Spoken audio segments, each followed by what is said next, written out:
এত টাকা কই পাও? প্রশ্নটি স্ত্রী সন্তানেরা করেন কি? আমরা এইখানে লক্ষ্য করছি দুইটি প্রশ্ন, অর্থাৎ এইখানে একটি প্রশ্ন ইনভার্টেড কমায়ের মধ্যে, আবারও এইখানে আরেকটি প্রশ্ন। যাই হোক, আমরা সাধারণত ইংরেজিতে লিখতে গেলে এই অংশটিকেই প্রথমে লিখি সাধারণত, আর ইনভার্টেড কমার অংশটাকে সাধারণত শেষে লিখি, তবে প্রথমেও লেখা যাবে, সমস্যা নেই। তবে আমরা এই শেষের অংশটিকে আগে লিখি। আমরা জানি যে প্রশ্ন করার ক্ষেত্রে অক্সিলারি ভার্ব না থাকলে আমরা ডু বা ডাজ এর সাহায্য নিব।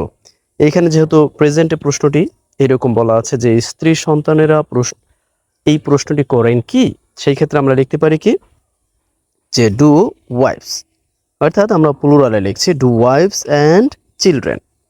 ওকে, স্ত্রী সন্তানেরা প্রশ্ন, এরপর আমরা মেইন ভার্ব দিব, এরপরে দিস কোয়েশ্চেন এই প্রশ্নটি। ওকে, দিস কোয়েশ্চেন এই প্রশ্নটি, এরপরে আমরা ইনভাইটেড কমা দিয়ে ঠিক এইখানে যেভাবে আছে এইভাবে এই অংশটিকে লিখে দেবো। এখানে কিন্তু আরেকটি প্রশ্ন। ওকে, যেহেতু এত টাকা কই পাও, এই কইয়ের ইংরেজি দ্যাট মিনস হচ্ছে কোথায়, বা আমরা কিভাবে বলতে পারি। এখানে আমরা চাইলে ওয়ার দিতে পারি, ওকে, অথবা হাউ দিতে পারি, বা ফ্রম ওয়ার দিতে পারি। যাই হোক, আমরা জাস্ট এইভাবে দিচ্ছি যে where do you get, where do you get so much money, so much money, এত টাকা কোথায় পাও। ওকে, বা এত টাকা কোথায় পান। আশা করছি প্রশ্ন করা আমরা সকলেই জানি। যদি প্রশ্ন করা নিয়ে কারো জটিলতা থাকে বা প্রশ্ন কিভাবে তৈরি করতে হয়, তাহলে কিন্তু অনেক সমস্যা, কারণ ইংলিশ স্পিকিং পুরোপুরি অর্ধেকই নির্ভর করে প্রশ্ন করার মানে ইয়ের উপর, কারণ প্রশ্ন না করতে পারলে আপনি তো কারোর সাথে কথা বলতে পারবেন না। ওকে, যাই হোক, অর্থাৎ আমরা দেখলাম যে do wives and children ask this question, এই প্রশ্নটি করেন কি, where do you get so much money, এত টাকা আপনি কোথায় পান বা এত টাকা কোথায় পাও। যাই হোক, এই প্রশ্নটিকে কেন্দ্র করেই মূলত আজকের অভিমত আমরা নিয়েছি প্রথম আলো পত্রিকা থেকে। বরাবরের ন্যায় আমরা এর বেশ কিছু অংশ অনুবাদ করব, অর্থাৎ বাংলা থেকে ইংরেজিতে লিখতে যাচ্ছি। একই সাথে আমরা এখান থেকে ইংলিশ গ্রামার, ইংলিশ ভোকাবুলারি এবং অনুবাদের অন্যান্য খুঁটিনাটি ব্যাপার সম্পর্কেও অবগত হব। যাই হোক, আমরা আমাদের মূল আলোচনা শুরু করতে পারি। এখানে দেওয়া আছে সারেশুরি গ্রামে সবচেয়ে বড় চোরের নাম রুইতন, গ্রামে তার মর্যাদা বেশি। যাই হোক, লেখার আগে আর একটু আপনাদের না বললেই নয়, তা হলো বাংলাদেশের প্রেক্ষাপটে, অর্থাৎ বিখ্যাত একটি নাটক যার নাম ছিল শাকিন সারেশুরি। আমরা যারা নাটক প্রেমী তারা অনেকেই অবগত, শাকিন সারেশুরি বিখ্যাত এক নাটক যেখানে চোরদের সম্মানিত করা হয়। আজকের অভিমতটি যিনি লিখেছেন তিনি মূলত সেই শাকিন সারেশুরির যেই প্রেক্ষাপট, অর্থাৎ সেই নাটকের প্রেক্ষাপটের সাথে বাংলাদেশের বর্তমান যে পরিস্থিতি, সেই পরিস্থিতির সাথে অনেকটা মিল করণের চেষ্টা করেছেন, যার কারণে সেই শাকিন সারেশুরির অনেক কথাবার্তাও আজকে আমাদের অনুবাদের অংশ হয়ে যাবে বলে আশা করছি। যাই হোক, আমরা শুরু করতে পারি। অর্থাৎ আমরা এখানে দেখলাম কি যে সারেশুরি গ্রামে সবচেয়ে বড় চোরের নাম রুইতন। ওকে, গ্রামে তার মর্যাদা বেশি, তাহলে আমরা কি লিখতে পারি, সবচেয়ে বড় চোরের নাম, রাইট। তাহলে আমরা অনায়াসে লিখতে পারি যে the name of the biggest. Okay, অর্থাৎ বিগেস্ট থিপ কোথায়, ইন সারেশুরি গ্রাম, রাইট। তাহলে আমরা লিখতে পারি ইন সারেশুরি ভিলেজ, যে এই সারেশুরি ভিলেজে সবচেয়ে বড় চোরের নাম, এরপর আমরা অক্সিলারি ভার্ব, এরপর আমরা দিতে পারি কি রুইতন। ওকে, রুইতন।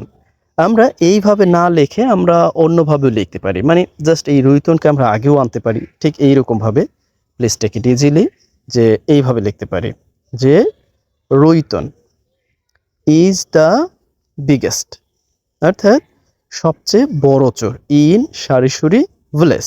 ওকে, এরপর আমরা দেখি লেখা আছে যে গ্রামে তার মর্যাদা বেশি, তাহলে আমরা লিখতে পারি যে তার মর্যাদা বেশি, হি ইজ, আমরা এখানে স্ট্যাটাস লিখতে পারি অথবা ডিগনিটি লিখতে পারি। ইজ কি বেশি, ইজ হায়ার বা হায়ার বা হাই, আপনি দুইভাবেই হবে হরিবের, অর্থাৎ গ্রামে তার মর্যাদা কি উচ্চ বা বেশি। দেখুন এখানে আমি দুইটি বাক্য, যেহেতু এখানে দুইটি বাক্য লিখেছি, এখন চাইলে কিন্তু আমরা একটি বাক্য লিখতে পারি। এজন্য আমাদের সাহায্য নিতে হবে একটি, অর্থাৎ যেই আমরা জানি কনজাংশন, অর্থাৎ সাবঅর্ডিনেটিং কনজাংশনের সাহায্য নিতে হবে, রাইট? ওকে, সেই ক্ষেত্রে আমরা কি করতে পারি, এখানে ওয়ার আনতে পারি, অর্থাৎ যেখানে, যেখানে হিজ স্ট্যাটাস ইজ হাই, অর্থাৎ যেখানে এই বিগেস্ট চোর, অর্থাৎ যে সারিসুরি গ্রাম, সেই সারিসুরি গ্রামের সবচেয়ে বড় চোর যিনি, তার মর্যাদা অনেক বেশি। বুঝতে পেরেছেন তো? অর্থাৎ বর্তমান প্রেক্ষাপটের সাথে আর কি মিল রেখেছে। যাই হোক, আমরা প্রথমে দেখলাম এইভাবে লিখতে পারি, আবারও আমরা এইভাবে লিখেও এই বাক্যটিকে, অর্থাৎ এই যে আলাদা একটি বাক্য, এই বাক্যটিকে একত্রিত করতে পারি সাবঅর্ডিনেটিং যে ক্লোজ অর্থে অথবা সাবঅর্ডিনেটিং যে কনজাংশন আছে তার সাহায্য নিয়ে। ওকে, যাই হোক, এরপরে আমরা নেক্সট দেখি যে কি আছে। এইখানে নেক্সটে আছে যে কারণ অন্যান্যরা যেখানে গ্রামের মানুষের গৃহস্থালির নানা সামগ্রী চুরি করে, সেখানে রুইতন চুরি করে শহরে গিয়ে। ওকে, তার মানে রুইতন শহরে গিয়ে চুরি করে মুঠোফোন, মোবাইল, সাইকেল ইত্যাদি। তাহলে আমরা লিখতে পারি বিকজ, রাইট? বিকজ কারণ অন্যান্যরা যেখানে গ্রামের মানুষের গৃহস্থালি। দেখুন, এই এখানে বা যেখানে বা সেখানে যেখানে এগুলো বোঝানোর জন্য আমরা একবার বাক্যের মধ্যে ক্লোজ মার্কার ব্যবহার করতে পারি ওয়্যার, অর্থাৎ এই এখানে বা সেখানে এগুলো বোঝাতে আমরা একবারই এখানে এই ক্লোজ মার্কার ওয়্যার ব্যবহার করতে পারি। ওয়্যার যেখানে, অন্যান্যরা অর্থাৎ আদার্স, অন্যান্যরা চুরি করে, স্টিল চুরি করে গ্রামের মানুষের গৃহস্থালির নানা সামগ্রী। দেখুন, এই গৃহস্থালির নানা সামগ্রী বোঝানোর জন্য আমরা একটি শব্দ ব্যবহার করতে পারি, তা হলো এসেনশিয়ালস। এই গৃহস্থালির সামগ্রী থাকে, নানান সামগ্রী, এগুলোকে এই একটি শব্দ দিয়েই আমরা বোঝাতে পারি, অর্থাৎ এসেনশিয়ালস। এরপরে কি, অফ গ্রামবাসীর, অফ ভিলেজার্স গ্রামবাসীর। দেখুন, গ্রামের মানুষের, এই গ্রামের মানুষের ইংরেজিটা আমরা শুধু ভিলেজার্স দিলেই হয়ে যাবে, কারণ গ্রামের মানুষের দ্যাট মিনস হচ্ছে গ্রাম বাসিন্দা, মানে গ্রামের যারা বাসিন্দা আছে তাদেরকে বোঝাচ্ছে। অর্থাৎ আমরা দেখলাম যে ওয়ার যেখানে, আদার্স অন্যরা, স্টিল এসেনশিয়ালস অফ ভিলেজার্স অর্থাৎ গ্রামের মানুষের গৃহস্থালির নানা সামগ্রী চুরি করে সেখানে। এখন নতুন করে আমাদের এই সেখানের জন্য আমাদের আর কোনো ক্লোজ মার্কার অথবা রিলেটিভ প্রোনাউনের সাহায্য নিতে হবে না, কারণ আমরা একটি বাক্যে একবার ব্যবহার করলেই পরবর্তী যে বাক্যটি আছে অর্থাৎ এই সেখানের অর্থটা অটোমেটিক এখানে দিচ্ছে। তাহলে আমরা এখানে লিখতে পারি যে রুইতন, অর্থাৎ সেখানে রুইতন কি করে, স্টিল চুরি করে, কোথায় গিয়ে, গোয়িং টু সিটিতে গিয়ে। সিটি আমরা এটাকে দিলাম, অর্থাৎ প্লুরালে দিলাম। ওকে, এখন অনেকে প্রশ্ন করতে পারেন এই যে মুঠোফোন, মোটরসাইকেল ইত্যাদি এইগুলো কোথায় লিখব। ওকে, দেখুন, আমরা সাধারণত জানি কি যে অবজেক্ট, অর্থাৎ যাকে কেন্দ্র করে কাজটি হচ্ছে তাকে সাধারণত আমরা ভার্বের পরেই বসিয়ে দিই। প্লিজ টেক ইট ইজিলি, অর্থাৎ আমরা এইখানে বসিয়ে দিই। কিন্তু এইখানে বাংলা বাক্যে এইখানে আছে, কিন্তু আমাদের এখানে লিখলে হবে না, তাহলে অর্থ দেবে না। সেই ক্ষেত্রে আমরা কি করব, এইখানেই লিখব। কি চুরি করে, মোবাইল ফোন চুরি করে, রাইট? মোবাইল ফোন, তারপরে হচ্ছে মোটর সাইকেল, আমরা দেখলাম যে এগুলো কি সে চুরি করে, মোটর সাইকেলস অ্যান্ড ইটিসি ইত্যাদি জিনিস চুরি করে, ইটিসি। এখন এরপরে গোয়িং টু সিটিস। এখন অনেক প্রশ্ন করতে পারেন এই গোয়িং টু এর দ্বারা কি বোঝাচ্ছে। দেখুন, একেবারে সহজ ব্যাপার। এখানে আমরা একটা ব্যাপার লক্ষ্য করি, গিয়ে, শহরে গিয়ে। চুরি করেন এই পর্যন্ত কিন্তু আমরা স্টিল দিয়েছি, হয়ে গেল। কিন্তু এই যে গিয়ে, শহরে গিয়ে, এটা কিভাবে লিখব? আমি বলেছিলাম আংশিক কোনো ভার্বের, অর্থাৎ আংশিক বোঝাবে। গিয়ে, করে, খেয়ে, পরে, নিয়ে, মানে এইরকম যদি আংশিক বোঝায় সেইগুলো সাধারণত আমরা কি করি, পার্টিসিপলের সাহায্যে লিখে থাকি, রাইট? ওকে, তার মানে আমরা চাইলে এই পার্টিসিপল যুক্ত অংশটিকে কি করতে পারতাম, এই শুরুতে লিখে দিতে পারতাম যে গোয়িং টু সিটিস, এরপরে রুইতন, steel, mobile phone, motorcycle etc, right? এইভাবে দিতে পারতাম, কিন্তু তা না করে আমি এইখানে দিয়েছি। আবার আমরা যদি চাইতাম তাহলে এইখানে দেখুন, ঠিক এইখানে আমরা বাই যোগ করেও দিতে পারতাম যে শহরে যাওয়ার মাধ্যমে, রাইট? যাই হোক, আশা করছি যারা আমার ভিডিওগুলো দেখেছেন, পূর্বের ভিডিওগুলো, অর্থাৎ বিশেষ করে পার্টিসিপলের ব্যবহার, তারা খুব সহজেই বুঝতে পারবেন। ওকে, যাই হোক, এরপর আমরা দেখি এখানে লেখা আছে যে চৌরিকে উন্নতির নতুন পর্যায়ে নিয়ে যাওয়ায় কি, তরুণ চোরেরা, যুবক চোরেরা, মুরব্বী চোরেরা, ওকে, অর্থাৎ তরুণ, যুবক, মুরব্বী সবাই তাকে সমীহ করে, দ্যাট মিন্স তাকে সম্মান করে। তাহলে আমরা এই পর্যন্ত আগে লিখে ফেলতে পারি। যেমন চুরিকে উন্নতির নতুন পর্যায়ে নিয়ে যাওয়ায় অথবা নিয়ে যাওয়ার কারণে। ওকে, তাহলে আমরা কি করতে পারি যে বিকজ অফ এর সাহায্যটা নিতে পারি। বিকজ অফ, এরপরে নিয়ে টেকিং, বিকজ অফ টেকিং। এই চুরি একে অ্যাজ এ নাউন হিসেবে আমাদের এখানে ব্যবহার করতে হবে। অর্থাৎ আমরা লিখতে পারি এইভাবে দ্য স্টিল। ওকে, অথবা আমরা এইভাবে লিখতে পারি যে কি act of. Okay, the act of stealing, অর্থাৎ এই যে চুরির যেই মানে অর্থাৎ চুরির যে কার্যক্রম বা চুরিকে কি নতুন পর্যায়ে, তার মানে এরপর আমরা সাহায্য নিতে পারি at preposition, at a new stage, অর্থাৎ নতুন একটি পর্যায়ে। কিসের? অফ উন্নতির, ডেভেলপমেন্ট, অর্থাৎ উন্নতির নতুন পর্যায়ে নিয়ে যাওয়ার কারণে, অর্থাৎ চুরিকে নতুন পর্যায়ে নিয়ে যাওয়ার কারণে তরুণ যুবকেরা, আমরা একটি কমা দিতে পারি, তরুণ যুবকেরা। তাহলে আমরা লিখতে পারি যে জুভেনাইল অথবা ইয়াং। ওকে, জুভেনাইল কি চোরেরা। তাহলে আমরা থিভস এর যেই প্লুরাল ফর্ম আছে, অর্থাৎ থিভস, এরপরে হচ্ছে যুবক, আমরা জানি যে ইয়ুথ। ওকে, ইয়ুথ যারা আছে থিভস, তাদের প্লুরাল ফর্ম অর্থাৎ থিভস, যুবক চোরেরা এবং মুরব্বী চোরেরা।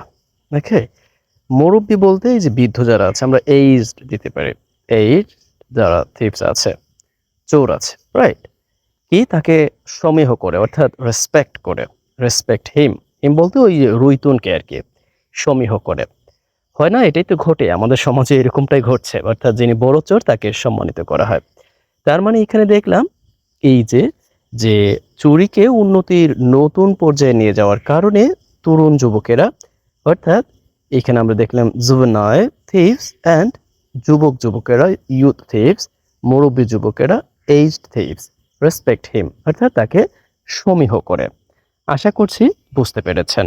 যাই হোক, এরপর আমরা দেখি এখানে দেওয়া আছে যে শাকিন শারিসুরি বাংলাদেশের একটি ধারাবাহিক নাটকের নাম লিখেছেন বৃন্দাবন দাস এবং পরিচালনা করেছেন সালাউদ্দিন লাবলু।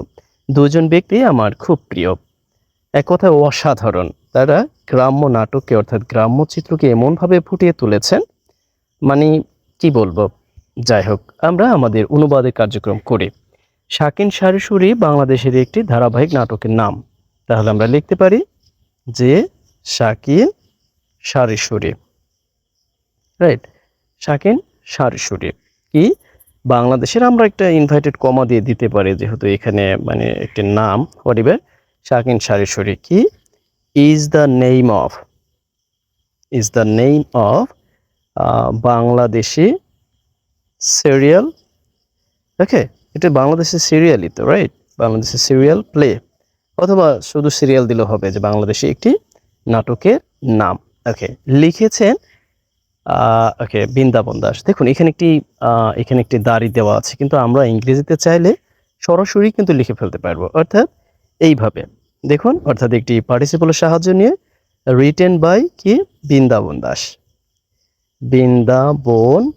দাস। তার মানে আমরা সরাসরি কি করলাম, এইখানে একটু লক্ষ্য করুন, অর্থাৎ এই যে পার্টিসিপলটা ব্যবহার করেছে, এই পার্টিসিপলটাকে মূলত এই যে অর্থাৎ পাস্ট পার্টিসিপল ব্যবহার করেছি। পাস্ট পার্টিসিপল মূলত এই যে সিরিয়াল প্লে, এটাকে রিফার করেছে, অর্থাৎ এটি লেখা হয়েছে বৃন্দাবন দাসের দ্বারা। তার মানে এখানে লেখার কথা ছিল এই ফর্মটি, একটু লক্ষ্য করুন, একটু ধীরে সুস্থে যাচ্ছে, অর্থাৎ এখানে লেখার কথা ছিল এইভাবে যে হুইচ ইজ, এভাবে আমরা লিখতে পারবো হুইচ ইজ, অর্থাৎ এই হুইচ দ্বারা, অর্থাৎ এই রিলেটিভ প্রোনাউন দ্বারাও কিন্তু আমরা এই একই বোঝাচ্ছি, রাইট, অর্থাৎ এই যে বাংলাদেশি সিরিয়াল প্লেটা কি বোঝাচ্ছে। তার মানে আমরা সরাসরি চাইলে এই রিলেটিভ প্রোনাউনের সাহায্য লিখতে পারবো, এরপরে ভার্ব দিয়ে, নতুবা সরাসরি লিখে ফেলতে পারবো। ওকে, অর্থাৎ দিস প্লে রিটেন বাই পার্টিসিপলের সাহায্য লিখে ফেলতে পারবো, রিটেন বাই বৃন্দাবন দাস। এরপর আবার দেখুন যে পরিচালনা করেছেন কে, অর্থাৎ পরিচালনা করেছেন সালাউদ্দিন লাবলু। এখানে আরেকটি বাক্য, আমরা আরেকটি বাক্য না লিখে এইভাবে দিয়ে দিতে পারি অ্যান্ড, আমরা এইভাবে লিখতে পারি যে ডাইরেক্টেড বাই কি সালাউদ্দিন লাবলু। ওকে, বুঝতে পেরেছেন তো? অর্থাৎ এখানে 3টি বাক্য আছে কিন্তু আমরা একটি বাক্য লিখলাম। কিভাবে লিখলাম? অর্থাৎ এইখানে আমরা পার্টিসিপলের সাহায্য নিয়ে অর্থাৎ পাস্ট পার্টিসিপলের সাহায্য নিয়ে করেছি। এখানেও আমরা পাস্ট পার্টিসিপলের সাহায্য নিয়ে করে ফেললাম। অর্থটা কিন্তু একই। জাস্ট এখানে 3টি বাক্য লেখা আছে, আমরা একটি বাক্য লিখলাম। ওকে, অর্থাৎ এটাই আমাদের শেখার উদ্দেশ্য। ওকে, যাই হোক, আমাদের একটু তড়িৎ গতিতে যাওয়ার জন্য কিছু কিছু অংশ বাদ দিয়ে যেতে হচ্ছে। Please take it easily. আমরা এরপরে দেখি, সবাই যেখানে চোর সেখানে চোরদের কেউ ঘৃণার চোখে দেখে না। চোরের সঙ্গে চোরের ছেলে মেয়েদের বিয়ে দেওয়া হয়। বারবার হাসি পাচ্ছে। ওকে, সবাই যেখানে চোর, আমরা এখানেও একটি ক্লোজ মার্কারের সাহায্য নিব, অর্থাৎ আমরা একটি সাবঅর্ডিনেট ক্লোজ মার্কারের সাহায্য নিব। সেই ক্ষেত্রে আমরা যা করতে পারি যে ওয়্যার। ওকে, ওয়্যার সবাই যেখানে চোর, আমরা অল দিয়েও করতে পারি অথবা এভরিওয়ান দিতে পারি। অল সবাই, আমরা এভরিওয়ান দিয়ে করি। ওকে, সবাই এভরিওয়ান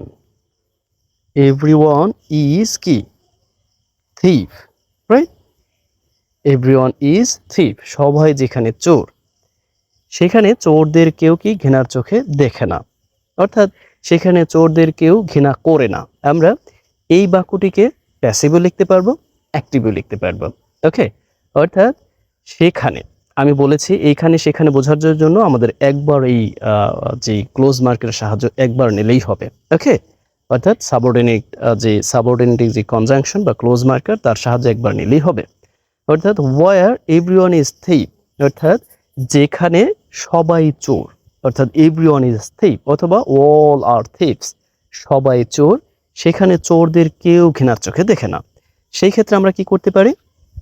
চোরদের কেউ ঘৃণার চোখে দেখে না, প্রথমে আমরা একটু লিখি, অর্থাৎ প্যাসিভে লিখি, থিপস, রাইট? আমরা একটা প্লুরাল ফর্মে লিখব যে থিপস কি আর নট, অর্থাৎ কি আর নট, আমরা এটাকে প্যাসিভ ফর্মে লিখব প্রথমে।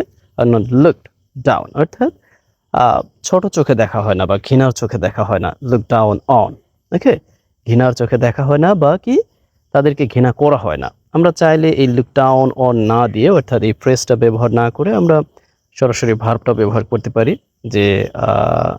যে নেগলেক্টেড, ওকে, অর্থাৎ যাদেরকে ঘৃণা করা হয় না। ওকে, অর্থাৎ এখানে তো তাদের ঘৃণা করা হয় না, বা আমরা এটাও লিখতে পারি দেখুন, অথবা আমরা চাইলে এইভাবে লিখতে পারি যে কি, যে সবাই তাদেরকে কি করে, সম্মান করে, রাইট? বা কেউ তাদের সবাইকে কি ঘৃণা করে না, অর্থাৎ অল পিপল কি ডু নট কি ঘৃণার চোখে দেখে না, do not look down on কি সেই চোরদেরকে, অর্থাৎ দ্যাট মিনস এখানে এই চোরদেরকে বোঝাচ্ছি। আশা করছি বুঝতে পেরেছেন। দেখুন আমি কয়েকভাবে দেখাচ্ছি আর কি। অর্থাৎ যেখানে সবাই চোর সেখানে সব মানুষ কি all do not look down upon one them, অর্থাৎ দ্যাট মিনস তাদেরকে, অর্থাৎ এই চোরদের কি ঘৃণার চোখে দেখে না। আবার আমরা প্যাসিভও দেখলাম আর এটা দেখলাম আমরা অ্যাক্টিভ ফর্মে। ওকে, এরপরে চোরের সঙ্গে চোরের ছেলে মেয়েদের বিয়ে হয়। ওকে, তাহলে আমরা কি লিখতে পারি যে ওকে সন্স, আমরা প্লুরাল ফর্মে লিখবো সন্স অ্যান্ড ডটার। ওকে, অর্থাৎ sons and daughters of thieves, যে চোরের ছেলে মেয়েদের সাথে কি হয়, বিয়ে হয়। আর ম্যারিড টু থিপস, তার মানে চোরে চোরে মাস্তুতো ভাই আর কি। তার মানে চোরদের ছেলে মেয়েদের সাথে চোরদের বিয়ে হয়। আপনি চাইলে অন্যভাবে লিখতে পারবেন। ওকে, আমাদের যেই মানে টার্নিং পয়েন্ট, আমরা সেখানে চলে এসেছি। আমরা এতক্ষণ দেখলাম প্রেক্ষাপট। ওকে, তাহলে এইখানে একটু পড়ুন, তাহলে বুঝতে পারবেন যে আমাদের মূল উদ্দেশ্য আজকের, অর্থাৎ এই অভিমতটির যে মূল উদ্দেশ্য তা হচ্ছে এই বাক্যটির মধ্যে। কখনো কখনো মনে হয় পুরো বাংলাদেশটি কি সারিসরিতে রূপ নিচ্ছে, যেখানে দুর্নীতিবাজদের আর ঘৃণার চোখে দেখা যায় না বা দেখা হয় না, যেখানে চোরদের আর কেউ চোর বলে না। তার মানে এখানে প্রশ্ন করা হয়েছে। ওকে, অর্থাৎ এই সারিসরিকে কখনো কখনো, আমরা কখনো কখনো ইংরেজিটাকে এইভাবে লিখতে পারি যে সামটাইমস, ওকে, সামটাইমস কখনো কখনো, মনে হয়, মনে হয়টা আমরা এইভাবে লিখতে পারি ইট সিমস। এখানে যেহেতু যিনি অভিব্যক্তিটি লিখেছেন তাকে আমরা অ্যাজ এ প্রোনাউন হিসাবে ফার্স্ট পারসন হিসাবে লিখতে পারি it is seems to me, অর্থাৎ মানে তিনি তাকেই বোঝাচ্ছেন যে ইট ইজ সিমস টু, আমার কখনো কখনো মনে হয়। এরপরে আমরা প্রশ্নটি করতে পারি। দেখুন ওই যে আমি বললাম যে হুবহু ইংরেজি অনুবাদ করাটা ইট ইজ মানে টাফ এনাফ। ওকে, সেই ক্ষেত্রে আমরা কি করতে পারি, আমাদের কিছু মানে যা জানা আছে সেগুলো সাহায্য নিতে পারি। আমরা এখানে কি করলাম যে সামটাইমস কখনো কখনো বা মাঝে মধ্যে ইট সিমস টু মি, আমার মনে হয় যে পুরো, এরপর আমরা প্রশ্নটি করব পুরো বাংলাদেশটি কি সারি সারিতে রূপ নিচ্ছে, অর্থাৎ এই প্রশ্নটি আবারও কন্টিনিউয়াস ফর্মে আছে। এখন আমরা প্রশ্নটি করব, সেই ক্ষেত্রে আমরা কি করতে পারি, ইনভার্টেড কমার সাহায্য নিতে পারি। আবারও ইনভার্টেড কমার সাহায্য না নিলেও হবে, আমরা চাইলে ইনভার্টেড কমার সাহায্য নিতেও পারি, রাইট। সেই ক্ষেত্রে আমাদের কি করতে হবে যে পুরো বাংলাদেশটি কি, তার মানে অক্সিলারি ভার্বের সাহায্য নিতে হবে ইজ। এরপরে আমরা লিখতে পারি কি যে হুল বাংলাদেশ। ওকে, হুল বাংলাদেশ। ওকে, এখন অনেকে বলতে পারেন বাংলাদেশের পূর্বে আপনি আবার দা, দেখুন এই যে হুল শব্দটিকে ব্যবহার করেছি, অর্থাৎ এই হুল শব্দটিকে ব্যবহার করার কারণেই মূলত আমাদের এই দা ব্যবহার করতে হচ্ছে। তো হুল বাংলাদেশ, পুরো বাংলাদেশটি কি সারি সারিতে রূপ নিচ্ছে, অর্থাৎ আমরা লিখতে পারি কি টার্নিং, টার্নিং ইনটু, এই যে সারি সারি, অর্থাৎ সারি সারি নাটকের কথা বলা হয়েছে, সারি সারি, সারি সারিতে রূপ নিচ্ছে প্রশ্ন করা হয়েছে। এরপরে অর্থাৎ সারি সারি ভিলেজের কথা, এরপরে যেখানে দুর্নীতিবাজদের, অর্থাৎ যেখানে দুর্নীতিবাজদের আর ঘৃণার চোখে দেখা হয় না, ভিলেজ। এরপর আমরা এখানে আবারও আরেকটি ক্লোজ মার্কের সাহায্য নিব, অর্থাৎ সারি সারি ভিলেজ ওয়ার, যেখানে দুর্নীতিবাজদের, অর্থাৎ দুর্নীতিবাজ যারা আছে, যে শব্দটিকে আমি বেশি ব্যবহার করি যে করপ্টেবল। ওকে, করপ্টেবল যারা আছে, করপ্টেবল অর্থাৎ দুর্নীতিবাজদের, করপ্টেবল ইন্ডিভিজুয়ালস বা করপ্টেবল পিপল বা করপ্টেবল হোয়াটএভার, দুর্নীতিবাজদের আর ঘৃণার চোখে দেখা হয় না, কি করা হয় না, আর ঘৃণা করা হয় না, নেগলেক্টেড, আমরা প্যাসিভ ফর্মে লিখতে পারি। অথবা আমরা এখানে চাইলে ওই যে লুক ডাউন আপন, তারও সাহায্য নিতে পারি, দেখা হয় না, অ্যান্ড এবং, বা আমরা কমারও সাহায্য নিতে পারি বা অ্যান্ড দিতে পারি। হোয়াটএভার, যে চোরদের, যে থিফস অর্থাৎ যারা চোর, আর নট, অর্থাৎ যাদেরকে কি বলা হয় না, চোর বলা হয় না, are not called as thief, অর্থাৎ বা আমরা চোর বলে যাদেরকে মানে আর ভাবা হয় না, রাইট। এরপরে আমরা প্রশ্নবোধক চিহ্নটি দিয়ে এভাবে দিতে পারি, অর্থাৎ এই পুরোটি একটি প্রশ্ন। আমরা লক্ষ্য করলাম ঠিক এই পর্যন্ত কিন্তু প্রশ্ন, অর্থাৎ এই পুরোটাই কিন্তু একটি প্রশ্ন, এর মধ্যেই হচ্ছে আবারও কমা কমা দিয়ে আরো কিছু অংশ। ওকে, আশা করছি আমাদের যে মূল, অর্থাৎ যে অভিব্যক্তি বা যে মূল মানে অভিমত, তা আমরা বুঝতে পেরেছি। এরপরে আমরা দেখি এই যে অংশটি, এই অংশটি হচ্ছে আপনাদের জন্য কাজ, আপনাদের জন্য কাজ। আশা করছি আপনার জন্য কাজ আপনি অবশ্যই করবেন, কারণ এর মাধ্যমে প্রকাশ পাবে আপনি আমার কাজ দেখে উৎসাহ পেয়ে আপনি আপনার জন্য রাখা কাজটি করেছেন। প্রায় মানে খুব বেশি অতিরিক্ত নাই, যেমন পুরো বাংলাদেশকে শাকিন শরীতে রূপ নিচ্ছে, আবারও একই প্রশ্ন। এরপর আমরা দেখছি যে ওকে, এরপর আমাদের যেখানে সৎ কর্মকর্তারা সম্মিলিতভাবে অসৎদের রক্ষায় নেমেছে, ওকে, তার মানে অসৎদের রক্ষায় নেমেছে, তার মানে আমরা এই করতে পারি। ওকে, এরপরে সৎ কর্মকর্তারা যেখানে কোণঠাসা, দেখুন এই কোণঠাসার ইংরেজিটা জাস্ট আমি বলে দিচ্ছি যে এইভাবে লিখতে পারি আমরা কর্নার। ওকে, আমি একটু দেখিয়ে দিচ্ছি যে আমরা কিন্তু সেই রিলেটিভ প্রোনাউন ওয়ারের সাহায্যটা নিব, সরি, অর্থাৎ ক্লোজ মার্কের সাহায্যটা নেব। এইভাবে আমরা কর্নার্ড, সরি, আমরা এই কর্নার্ড এইভাবে সাহায্যটা নিতে পারি, অর্থাৎ কোণঠাসা, যেখানে সৎ কর্মকর্তারা কোণঠাসা। আরেকটি হচ্ছে রূপ নিয়েছে যেখানে অসৎ কর্মকর্তারা সম্মিলিতভাবে অসৎদের রক্ষায় নেমেছে। এই রক্ষায় নামার ইংরেজিটাও আমি জাস্ট একটু বলে দিচ্ছি, অর্থাৎ আমরা বলতে পারি যে হ্যাভ স্টুড, দাঁড়িয়েছে বা নেমেছে, একই কথা। স্টুড, যে দাঁড়িয়েছে, কি করতে, ফর প্রোটেক্টিং, আমি আর বলে দিব না, বলে দিলে তো তাহলে হয়েই গেল, তাহলে তো আমারই কাজ করা হয়ে গেল। জাস্ট আমি একটু হালকা বলে দিলাম যে এই যে অসৎদের রক্ষায়, মানে অসৎ কর্মকর্তারা অসৎদের রক্ষায় নেমেছেন। হ্যাভ স্টুড ফর প্রোটেক্টিং, এরপর আপনি যা যা দেয়ার দিবেন। হোয়াটএভার, এই কাজটি আপনাদের জন্য, রাইট? ওকে, আশা করছি বুঝতে পেরেছেন। দেখুন আমি কিছুটা ঝামেলার মধ্যে আছি, এই জন্য নিয়মিত ভিডিও দিতে পারছি না। তাছাড়া আমার কি বলে, অর্থাৎ অনুবাদের সময়ও বেশ কিছু শব্দ বা বেশ সমস্যার তো সম্মুখীন হয়েছি। যেহেতু আমি এক জায়গায় আসছি, পরিবার এরপর চেষ্টা করেছি, জানি না কতটুকু ভালো হয়েছে বা কতটুকু হয়েছে, এটা আপনাদের উপর ডিপেন্ড করে। আপনারা কমেন্টসে অবগত করবেন আমাকে। অনেক প্রেশারের মধ্যে থেকেও চেষ্টা করেছি, এরপরে আপনাদের জন্য কাজ তো আমি রেখেই দিলাম। অবশ্যই এই কাজটিকে চেষ্টা করবেন, যতটুকু সম্ভব করে দেবেন। যাই হোক, আজ এই পর্যন্তই। ভালো থাকুন। Best wishes for you.